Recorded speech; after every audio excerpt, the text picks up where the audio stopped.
The Fall from the Pedestal. Ethan Reed had grown up in a world where doors never stayed closed for long. They swung open at the sight of his last name, wide and unquestioning, as if the four letters stamped across his school ID card, Reed, were a master key forged from gold. At 17, he carried himself like someone who believed life had been scripted only for his convenience. His mornings began with the purr of a private jet engine that carried him to ski resorts on weekends.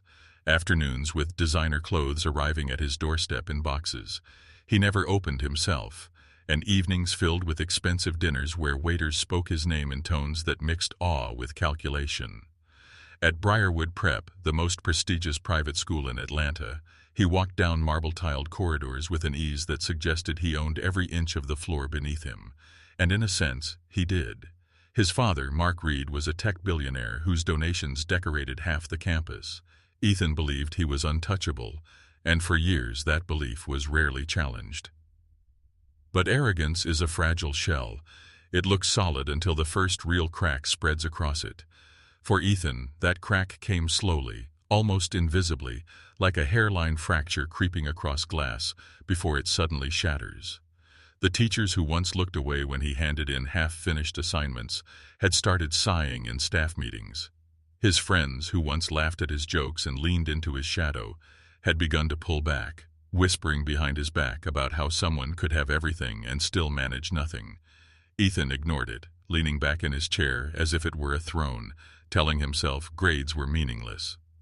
After all, he thought, why would he need algebra when he already had a future fortune waiting? That illusion collapsed the night his father called him into the study. The room was silent except for the faint ticking of a brass clock on the mantel. Mark Reed, tall and sharp in a gray suit, sat at his desk with a phone beside him and an untouched espresso cooling slowly. He didn't look like a man preparing for small talk. He looked like a man preparing for judgment. Ethan tried to stand confidently in front of him, arms crossed, but something in his father's gaze made him uneasy. "You're a disappointment," Mark said flatly. No hesitation, no softening of the blow. "If you worked for me, you would already be fired." Ethan felt the air shift. He forced a smirk. "I'm not your employee." Mark leaned forward, his eyes sharp as glass. "Exactly, and that's the problem. The world doesn't care whose son you are. Either you become someone, or you'll always be a spoiled boy living off a name, and I won't carry you anymore." The words weren't a threat. They were a verdict. And in that instant, Ethan realized the pedestal he had stood on was built on his father's patience, not his own strength. When that patience collapsed, the ground disappeared beneath him. The next morning, Ethan woke up to a new reality. His credit cards were frozen, his sports car repossessed, and the sleek private driver who once ferried him to school was replaced by a yellow school bus with screeching brakes and worn fabric seats that smelled faintly of damp jackets. The stares from classmates as he climbed the steps of the bus were sharper than words. For the first time in his life, Ethan felt not envied, not admired, but pitied, and maybe even mocked. The boy who had once arrived in a car that cost more than some homes now sat among kids scrolling on cracked phone screens, his designer sneakers brushing against salt-stained floors. When the bus jolted to a stop in front of Briarwood Prep, Ethan slipped through the side entrance, trying to avoid attention. It was there, in the quietest corner of the hallway, that he first noticed her. A woman pushing a mop bent slightly as she scrubbed at a stubborn stain near the lockers. She looked no older than her early 30s, her posture straight and deliberate, her hands steady as she worked in slow, even circles. Her uniform was simple, worn at the sleeves, but there was a strange grace in the way she moved. For Ethan, who had always thought of janitors as background noise in polished schools, the sight should have been unremarkable. But what caught him off guard was the sound of her voice. "Knowing you don't know," she murmured softly, almost to herself. "That's true wisdom." Ethan froze, his bag slipping slightly from his shoulder. He blinked, wondering if he had misheard. "What did you just say?" The woman looked up. Her eyes were calm but piercing, a steady brightness that seemed to cut through the marble silence of the hall. "Something you're not ready to understand yet," she said quietly, then pushed her cart forward, leaving him standing still as if he had just walked out of a dream. That morning in English class, reality struck with the weight of red ink. His test came back folded in half, cold and impersonal. He opened it and saw the mark, 18 out of 100. His other grades had been no better. Math 24%, history 31%, biology too low to matter. The joke of his failures had stopped being funny, even to himself. Later that day, the guidance counselor, Miss Carter, sat him down. Her voice was firm but not unkind. "You're at rock bottom, Ethan, not behaviorally, academically. 3 tutors have already quit. You need to face this." Ethan left her office with a hollow feeling in his stomach, avoiding the main hallway to escape the stairs. That was wet. And he saw the woman again, the janitor, this time mopping up spilled soda near the vending machines. She gave him a small, polite smile, but before he could stop himself, he blurted out, "Last time, did you really quote Socrates?" She stood upright, folding her rag carefully into the bucket. "You remembered." "It's just strange," Ethan said awkwardly, "for a janitor to quote a philosopher." Her eyes narrowed slightly, her tone calm but sharp. Stranger still is a boy who has the world at his feet, but can't pass a reading comprehension test. The words hit harder than any insult from his father. Ethan stared at her, noticing now the tiny earbuds in her ears, faint gospel music drifting out. He noticed, too, the precision in her movements, the deliberate way she spoke, as if each word had weight. "Were you a teacher?" he asked cautiously. "Not just philosophy," she said simply. "I taught many things before life knocked me off track." For the first time in years, Ethan dropped his smug posture. His voice came out quieter, almost unsure. "Teach me. I don't want to fail anymore." The woman studied him carefully, her expression unreadable for a long moment. Then she spoke, her words steady as stone. "One condition. Leave the read name and your ego at the door. You'll learn from the ground up. Nothing handed to you." Ethan hesitated, then nodded. "Deal." The next morning, the hallways of Briarwood Prep were misted with early light, the air carrying the scent of fresh floor wax. Ethan stood awkwardly by the lockers, clutching a brand-new notebook he had bought with the last of his allowance.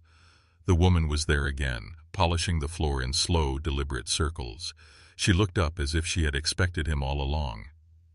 "You said you'd teach me," Ethan said, his voice carrying both defiance and uncertainty. "I remember," she replied, slipping one earbud out. Her expressed eyes softened just slightly. "But it won't be easy." Ethan took a deep breath, tightening his grip on the notebook. "I'm not looking for easy." The woman extended her hand. "Then let's start. My name is Maya Wallace." He stared at her hand, then back at her face, realizing that in the quiet corner of a school hallway, a janitor had just become his first real teacher, lessons on the floor. The next morning came earlier than Ethan had expected. His alarm buzzed at 5:30, but for once he didn't hit snooze. There was no driver waiting outside, no sleek car with tinted windows. Instead, he slipped quietly out of his house while the rest of the neighborhood still slept. The air was cool, and for the first time in years, he felt the sharp bite of morning wind against his face. A part of him wondered why he was doing this at all, why a boy who had been raised to inherit millions was suddenly chasing after lessons from a janitor. But deep down, another part of him knew the answer. He had nowhere else to turn. Tutors had failed. Teachers had given up. His father had pulled away. And yet, in a single sentence, Maya Wallace had cut through his arrogance like a knife.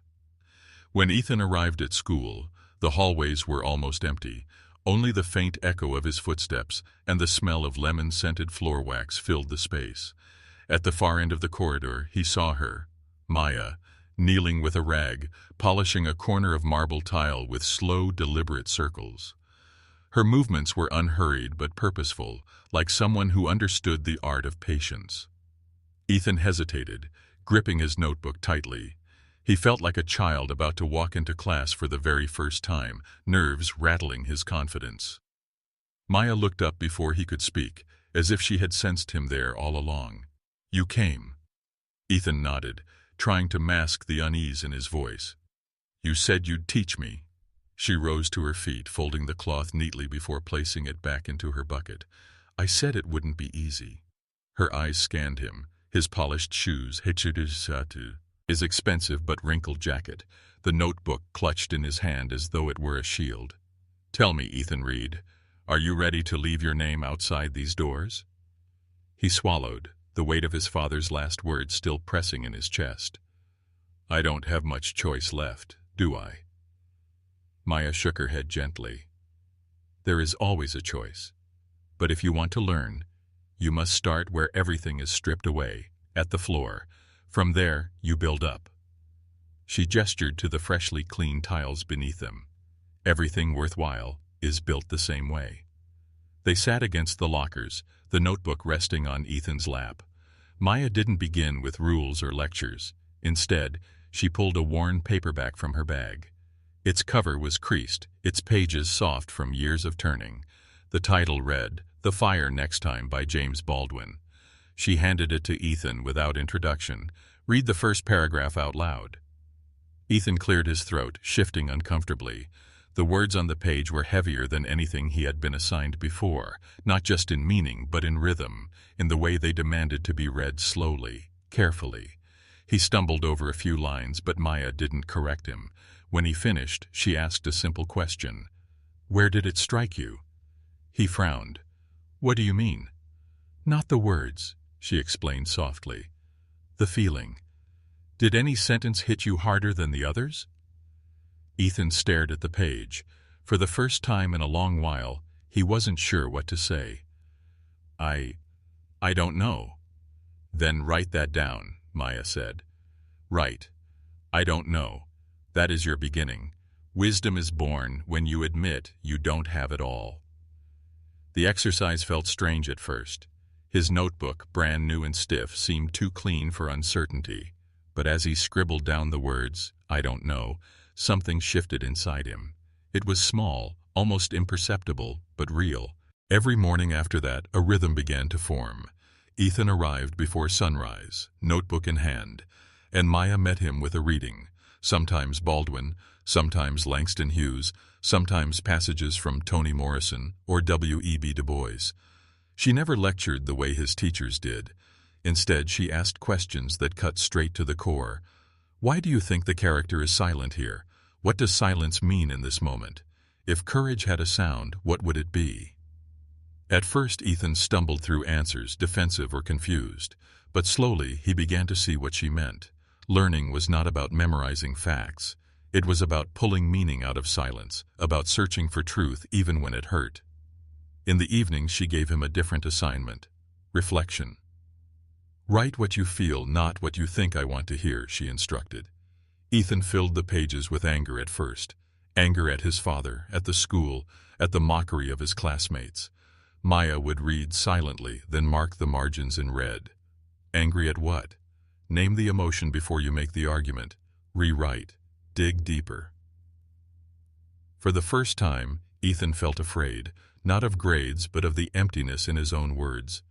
His notebook became a mirror, showing him the hollow shell he had lived in. It wasn't long before the others noticed. One afternoon in the cafeteria, Ethan sat hunched over his notebook, scribbling furiously while the rest of the table laughed and traded jokes. Josh Miller, one of his classmates and a boy who had always taken joy in Ethan's failures, walked past and smirked. "Look, Ethan Reed's writing love letters to the janitor." His voice was loud enough for everyone to hear. The table erupted in laughter, eyes turning to Ethan with mockery. Ethan's fist tightened, heat rising in his chest. For a moment he wanted to lash out, to reclaim the arrogant mask he used to wear so easily. But before he could move, a calm hand touched his shoulder. Maya had appeared quietly behind him, carrying her mop. Her voice was steady, low, but firm enough to silence the laughter around them. "Don't measure depth with a shallow ruler," she said. The words hit Ethan harder than the mockery. They landed like cold water, cooling the fire in his chest. He looked at her, then down at his notebook. For the first time, he realized that the measure of his worth wasn't in the sneers of classmates or the donations of his father.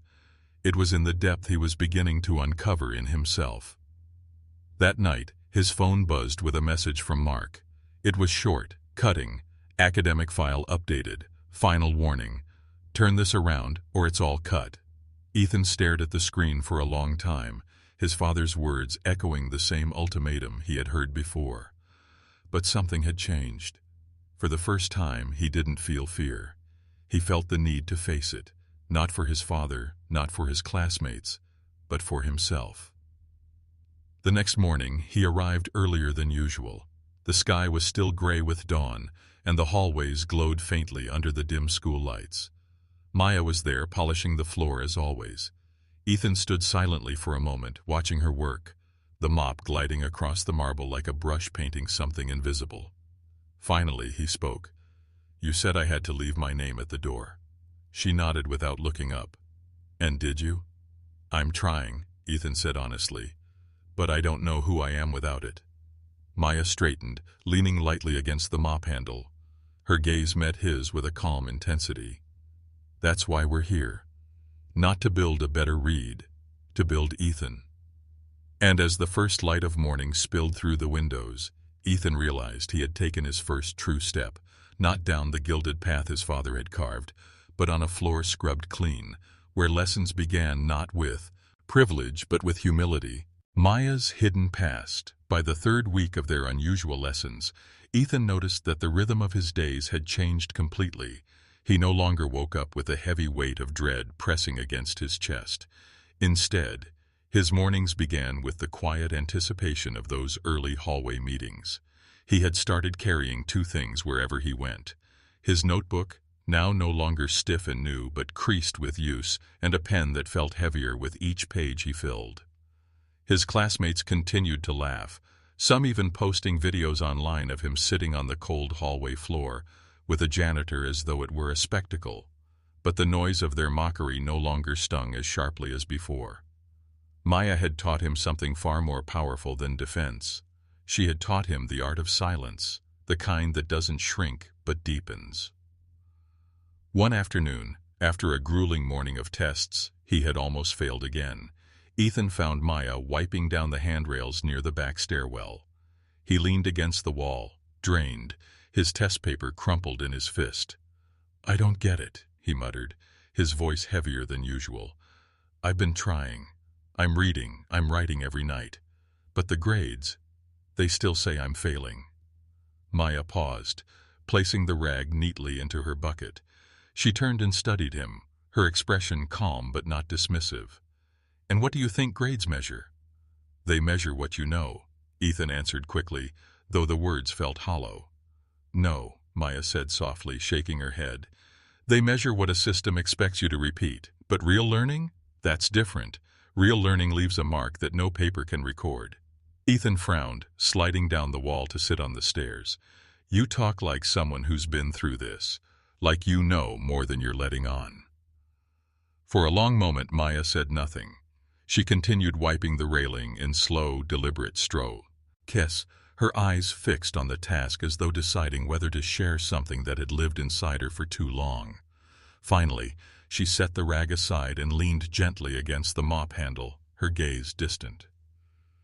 "I used to stand at the front of classrooms," she said, her voice quiet but clear. "Not hallways, not with a mop.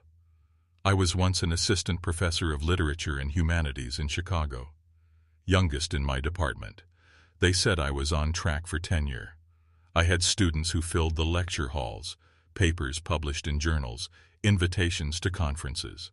I lived for books, for teaching, for the way ideas could ignite a room." Ethan blinked, stunned. The image in his head, the simple janitor, anonymous in a uniform, invisible to the polished students of Briarwood Prep, crumbled instantly. "You were a professor?" Maya nodded, a faint shadow crossing her eyes. "Yes, until the day I refused to stay silent," she explained slowly, carefully, as though each word carried the weight of years. A senior leader in her department had been caught plagiarizing, a theft of words so blatant It could have destroyed the credibility of the entire school. Maya, idealistic and unwilling to bend, had documented everything. She filed reports, raised her voice in meetings. She believed that truth would protect her. Instead, the doors began to close. Invitations to conferences disappeared. Funding for her projects dried up. Students she once mentored were quietly discouraged from aligning with her. In the end, her position was dissolved under the guise of budget restructuring. "That alone might have been survivable," Maya said softly, her gaze lowering. "But the same year, my husband died. Car accident. On his way to one of my conferences. In a single season, everything I thought was mine, my career, my partner, my future, collapsed. And when the dust cleared, all I had left was what I knew, and the voice inside me that refused to go silent." The hallway around them seemed to fall quiet, as if even the building itself were listening. Ethan's throat tightened. He had always thought of failure as a grade, a scolding, an inconvenience. But here was a woman who had lost everything she built, not because she wasn't strong enough, but because she had dared to be honest. "Why are you here then?" he asked, his voice almost a whisper. "Why mop floors in a place like this?" Maya straightened, her eyes steady on his. "Because sometimes life strips you down until you're left with only two things, what you know and what you believe. I still know how to teach, and I still believe in the power of truth. That's enough to keep me alive. And maybe, just maybe, it's enough to teach one boy who needs it."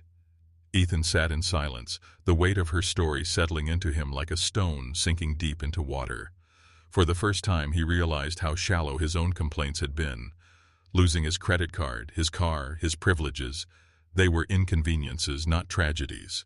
Maya had endured storms he could not imagine, and yet here she was, steady, carrying herself with a dignity that no uniform could erase. That night, when Ethan sat at his desk to write his reflection, the words came differently. They were no longer angry outbursts or shallow complaints. They were confessions.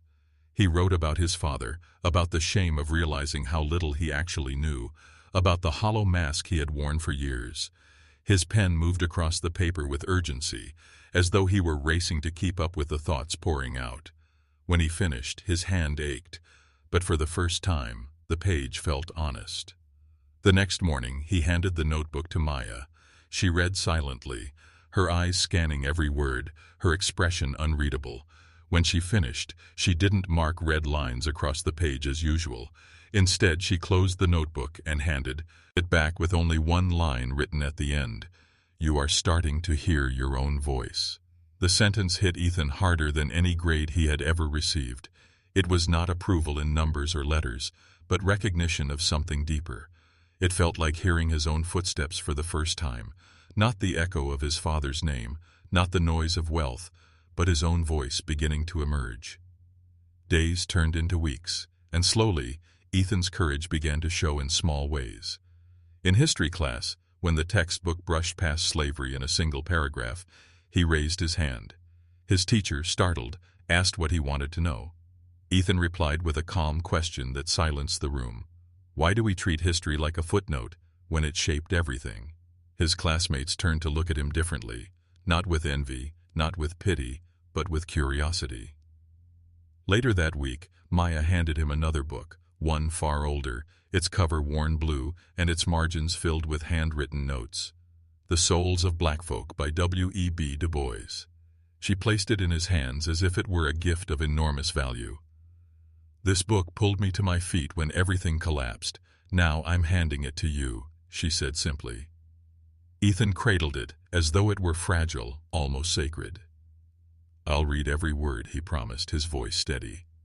"And then I'll write something real." That night, when he opened the book in his room, the lamp's yellow glow spilling across the pages, Ethan felt the ground beneath his life shift once more. This was no longer about passing a test. This was about building himself again, from the floor up, guided by the hidden past of a woman who had been erased but had refused to be silent. And as the ink of his pen filled yet another page, Ethan realized that the janitor he once dismissed had become the most important teacher he had ever known. Conflict and pressure. Ethan's life at Briarwood Prep began to split into two worlds. In one, he was still the boy everyone thought they knew. The failure, the spoiled son of a billionaire, the punchline of cafeteria jokes.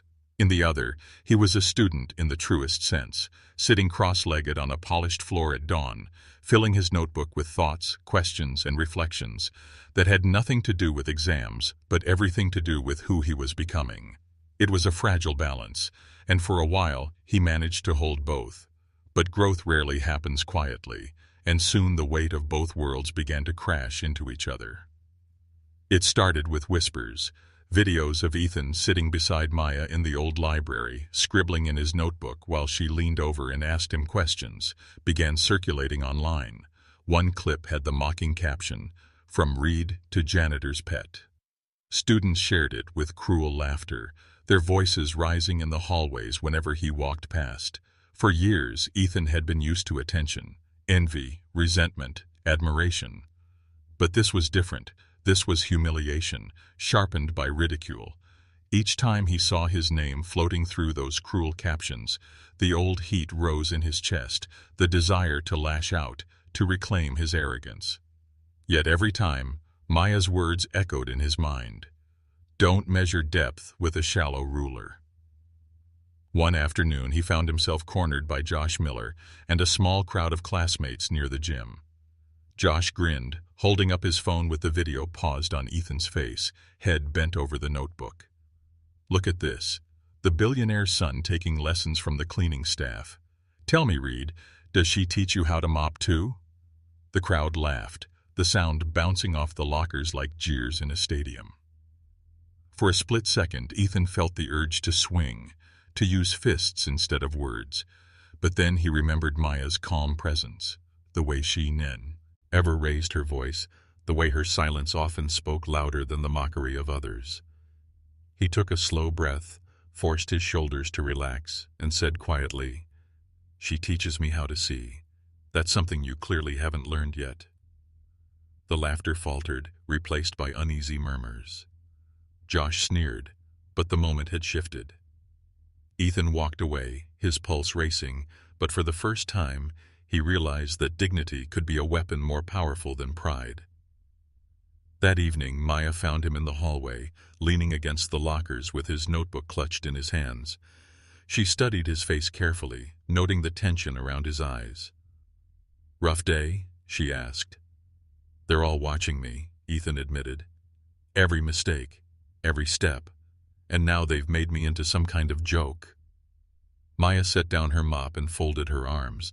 The world always laughs before it listens. That's their way of testing whether your voice is worth hearing. Her words sank deep, but the pressure didn't end with his classmates. At home, his father's patience was unraveling. That week, Ethan received another message on his phone, short, sharp, like a dagger. "Last chance. If you don't turn this around, you're done. Everything will be cut." Ethan stared at the screen long into the night. His room, once cluttered with luxury items and designer boxes, felt suffocating. He placed two objects on his desk, his notebook, filled with words and reflections that felt more alive than anything he had ever written, and the worn blue cover of The Souls of Black Folk, the book Maya had given him. One was the path of rebuilding himself, the other a gift from a woman who had lost everything yet still chose truth. The phone on the desk buzzed again, his father's name glowing across the screen, but Ethan turned it face down. For the first time, he realized that the choice wasn't about passing or failing in his father's eyes. It was about whether he could stand on his own at all. The next morning, he arrived at school earlier than usual. He found Maya polishing the floor, her movements steady, as if nothing in the world could shake her rhythm. He stood in front of her, gripping his notebook. "My father's cutting me off," he said flatly. "He says this is my last chance." Maya looked up, her gaze calm and unwavering. "And what do you say?" Ethan hesitated, the old fear pulling at him, but then he felt the weight of the notebook in his hands, the memory of her words, the echo of his own small victories. "I'll keep going, even if he cuts me off, even if they all laugh. I'll keep going." For the first time, A faint smile curved across Maya's lips. "Then you've already passed the first real test." But the pressure around him continued to mount. Teachers, once indulgent because of his last name, began to press harder now that his father's donations were no longer guaranteed. Assignments piled up, expectations grew heavier, and the stares from classmates only sharpened. Ethan began to feel the tug of exhaustion. Every morning with Maya demanded honesty, every evening of writing drained him, and every school day placed him under a microscope of ridicule. It was as though the world had decided to crush him from all sides to see whether he would break.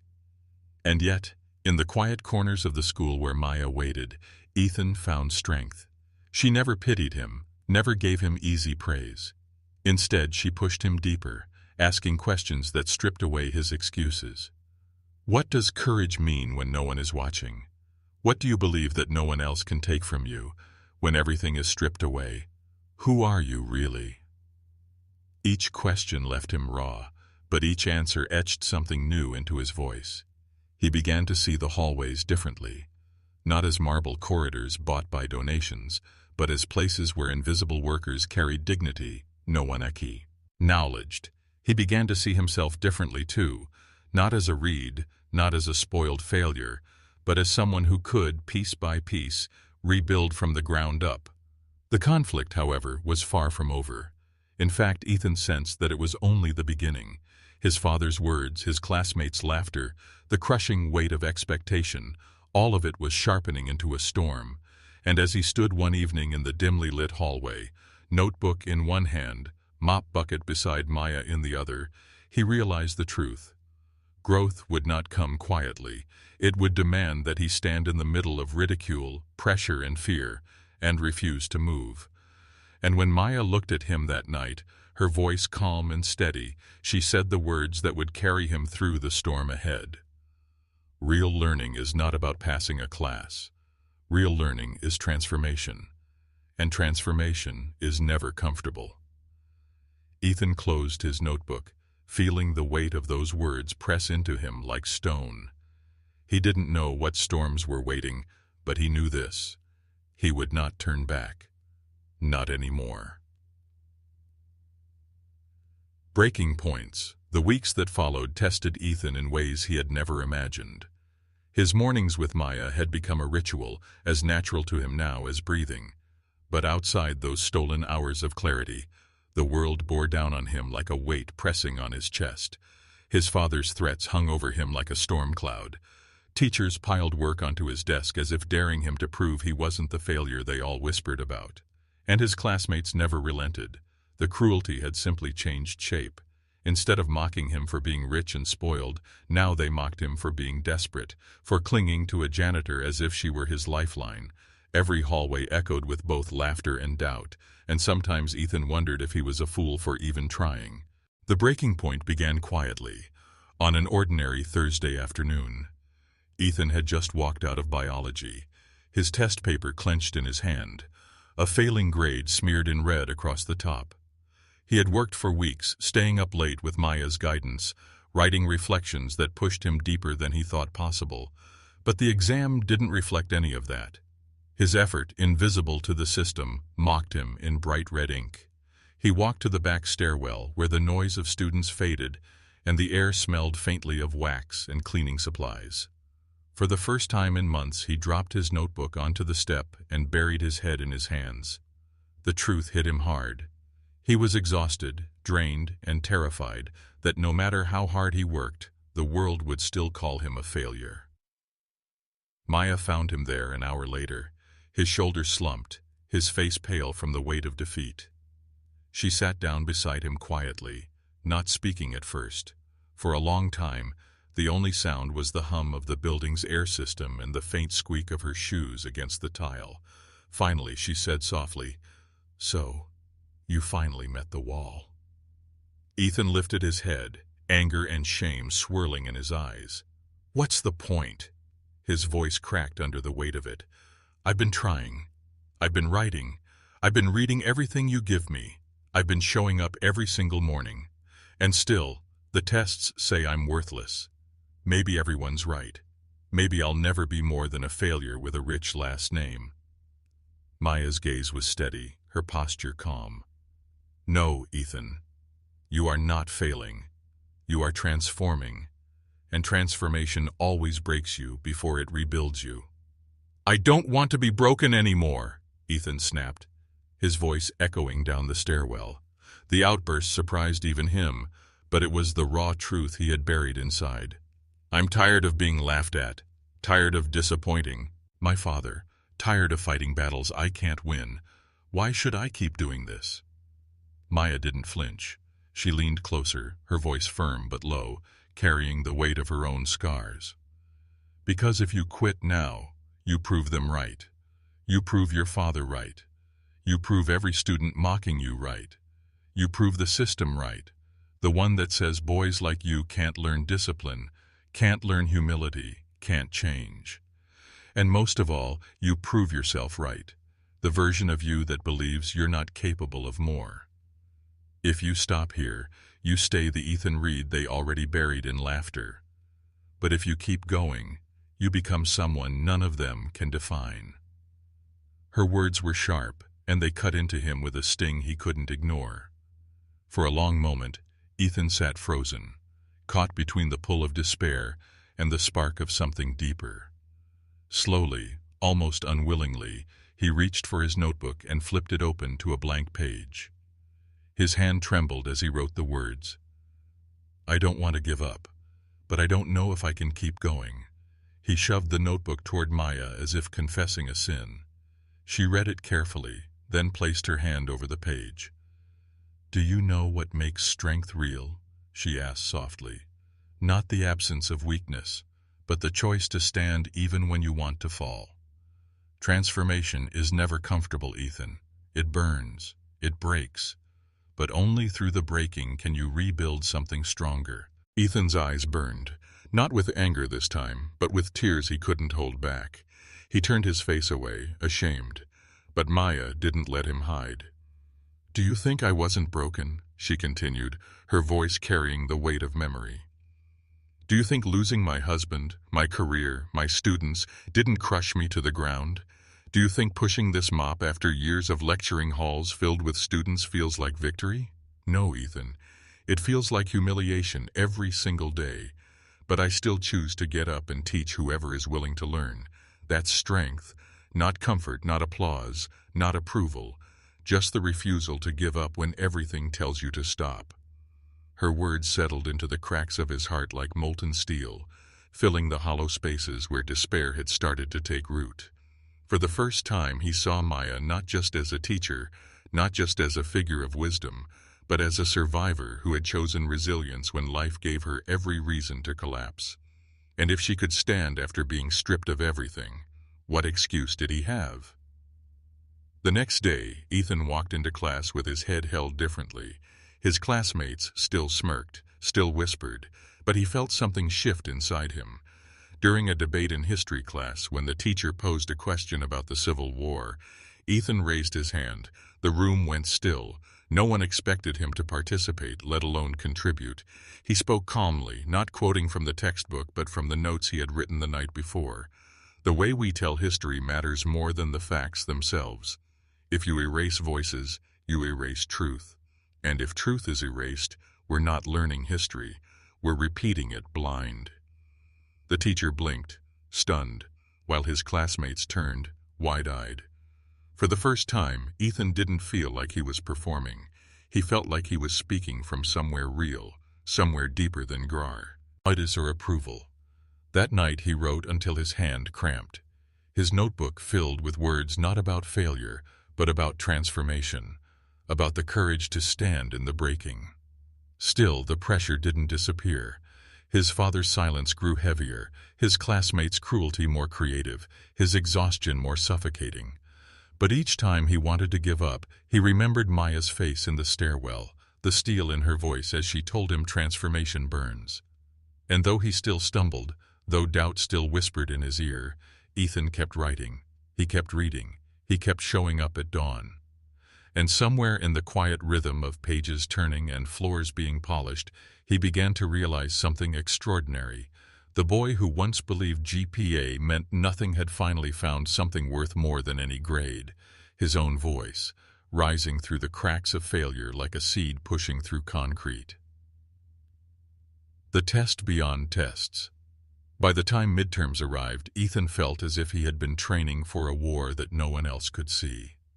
Every morning spent in quiet conversation with Maya had stripped another layer from him, layers of arrogance, excuses, and the hollow pride of a boy who had never earned anything on his own.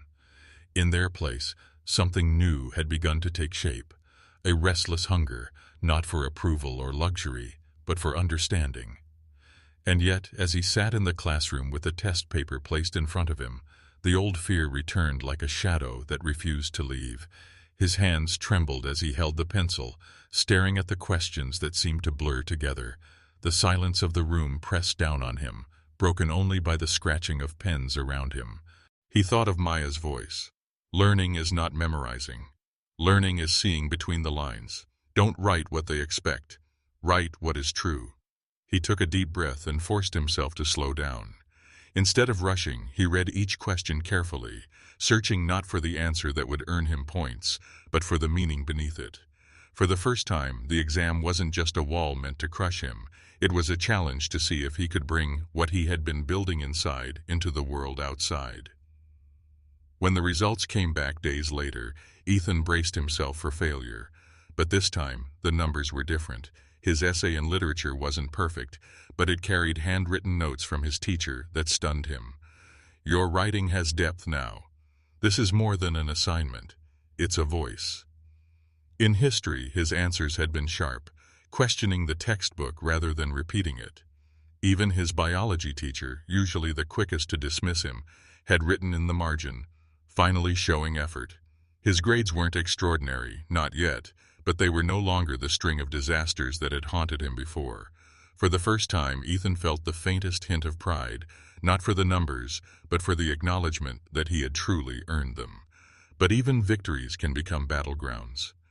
At the next parent-teacher meeting, Ethan's father attended, dressed in his sharp gray suit, his presence filling the small conference room like an accusation. Ethan sat outside in the hallway waiting, while voices drifted through the closed door. He could hear his father's tone, clipped and impatient, questioning every teacher. Is this enough progress? Does this mean he's finally worth something? Can he actually make it? Or am I wasting my time? Ethan clenched his fists, heat rising in his chest. Every word from his father felt like a blade carving into his skin, reminding him that, to Mark Reed, his son's worth was still measured in performance, not in effort or growth. When the meeting ended, Mark stepped into the hallway, his eyes cold and sharp. He didn't raise his voice, but his words struck harder than a shout. Who's been helping you? Ethan hesitated. For a moment, the fear of exposure gripped him.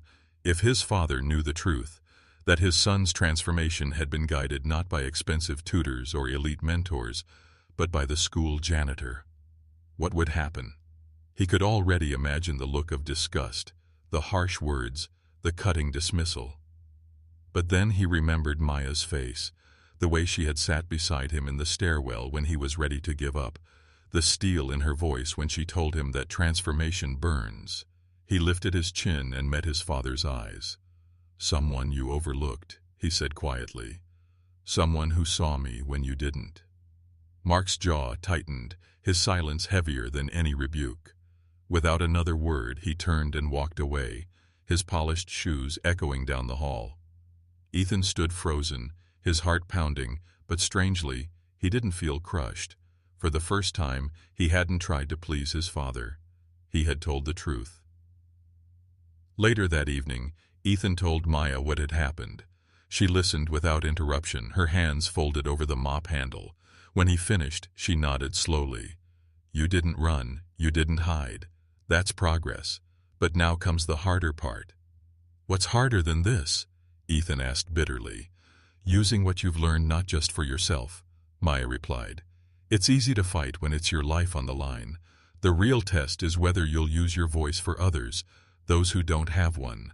That's when you'll know you've truly transformed. Her words struck him harder than any exam. He realized then that all this time his journey had been about survival, about saving himself from failure. But Maya was asking something greater. to step beyond his own pain and stand for those the world ignored. The opportunity came sooner than he expected. A week later, in history class, the teacher skipped over a section about segregation, treating it as a minor note.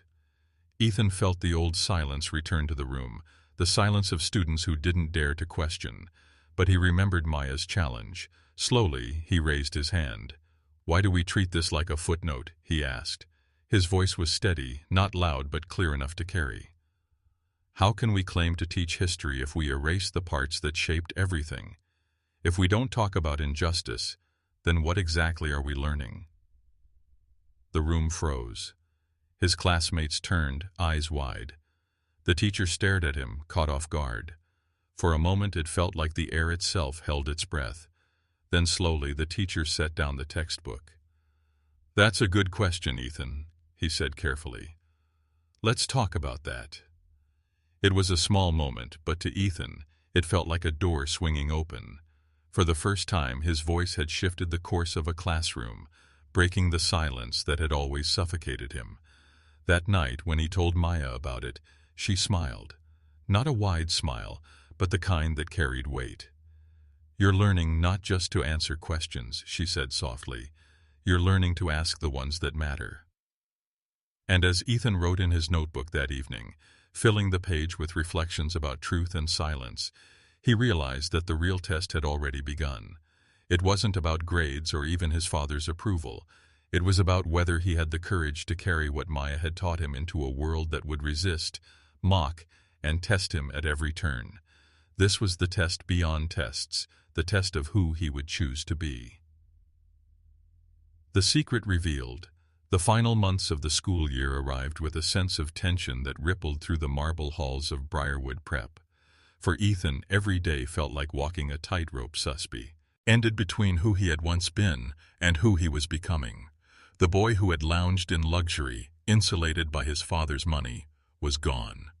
In his place stood someone still uncertain, still bruised by the laughter of his peers and the cold silence of his father, but no longer hollow. Maya's words had dug into him like roots, and even when the storm winds of ridicule and expectation howled, those roots held. Yet transformation demands a final test, and it came one morning in the form of a simple announcement pinned on the school's public board. Briarwood's annual student assembly was approaching, a tradition where the most accomplished spoke to the entire school. It was the platform that had launched future CEOs, senators, and innovators, a stage where the Reed name had once commanded automatic respect. This year, however, Ethan's name wasn't on the list. He hadn't earned it through grades or popularity. But that didn't stop him from posting something of his own, a single sheet of notebook paper pinned beneath the official announcements. Written in his unsteady but determined handwriting were the words, "Learning doesn't make me weak. Ignorance does. Ethan Reed." By lunchtime, the paper had been torn down, but it didn't matter. Enough students had read it, whispered about it, argued over it.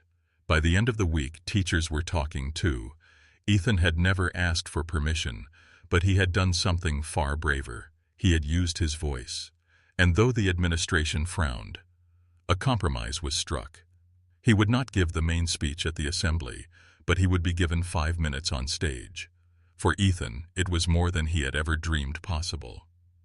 The night before the assembly, he sat across from Maya in their usual hallway, the scent of polish heavy in the air. His notebook lay open, pages filled with drafts of speeches, crossed-out sentences, half-finished ideas. He rubbed his temples in frustration. "I don't know what to say. I don't know how to make them listen." Maya studied him, her hands resting lightly on the mop handle. "Don't speak to make them listen. Speak to make them see. Truth doesn't always convince the mind first. It reaches the heart." He looked at her, exhaustion and gratitude mingling in his eyes. "Do you really think they'll care what I say? To them, I'll always just be a spoiled rich kid who failed every test." Maya shook her head. "Not anymore. Tomorrow, you don't speak as a Reed. You speak as Ethan, and that is enough." The next morning, the auditorium buzzed with restless energy. Rows of polished students filled the seats, teachers lined the sides, and parents, Donors in tailored suits and dresses sat in the back. The stage loomed ahead, gleaming under the lights, and for the first time in his life Ethan felt the weight of silence waiting for him. When his name was called, there was no applause, only a low murmur of curiosity. He walked to the podium, clutching his notebook, his palms damp with sweat. For a long moment he stood there, frozen under the lights. Then, slowly, he opened the notebook, not to the polished speech he had drafted, but to a page scrawled with raw words written after one of his hardest nights. He looked up, his voice trembling at first but growing steadier with each sentence. "I used to think learning was about memorizing answers. I used to think grades or names or money made you worth something. But I was wrong. I failed every test because I didn't know myself. I failed because I thought the world owed me something. It doesn't. The world only gives you what you earn, and I had earned nothing." A hush fell over the room. Students who had mocked him now leaned forward, teachers exchanged startled glances, and even the parents in the back grew still. Ethan's voice strengthened, carrying across the auditorium. "But someone taught me that failure isn't the end. Failure is where ours real learning begins. Transformation is not comfortable. It breaks you. It burns. But it's the only way to build something stronger. And I learned this not from a tutor or a textbook, but from someone you all walk past every day without seeing. Someone who scrubs your floors and carries your trash. Someone you call janitor, but who is more of a teacher than any of us deserve." Gasps rippled through the audience. Maya, standing at the far side of the room with her mop bucket, froze, her eyes locked on him. Ethan looked directly at her, his voice steady now. "Maya Wallace taught me that my voice matters. She taught me that truth is more powerful than pride, that silence is more dangerous than failure, and that the real test isn't passing a class. It's who you choose to be when no one believes in you. She changed my life, and if you listen, she could change yours too." When he finished, the silence was absolute. For a moment, Ethan feared he had failed, that his words had vanished into the void. But then, slowly, one teacher began to clap. Then another. Then students. The sound grew, rising until the entire auditorium echoed with applause. It wasn't the hollow applause given to privilege. It was the recognition of something undeniable. Truth spoken from a place of transformation. After the assembly, Ethan found Maya in the quiet hallway, the mop still beside her. He looked at her, unsure of what to say, but she only handed him the mop handle, her eyes soft but proud. "Carry this for me," she said quietly, "because from now on, you carry the work too." He gripped the handle tightly, understanding that it wasn't just a tool. It was a symbol of the humility and strength she had given him, a reminder that real greatness begins on the floor. Years later, long after graduation, Ethan stood at another podium, this time in a university lecture hall filled with students. He was no longer the boy who failed every test. He was a teacher, his own shelves lined with books worn from use, his lectures filled with questions that dug into silence. And on his desk sat a single object that never left his side. The old mop handle Maya had given him, polished smooth with time. Whenever students asked why he kept it, Ethan would smile and tell them the truth. "The person who changed my life didn't wear a suit. She carried a mop.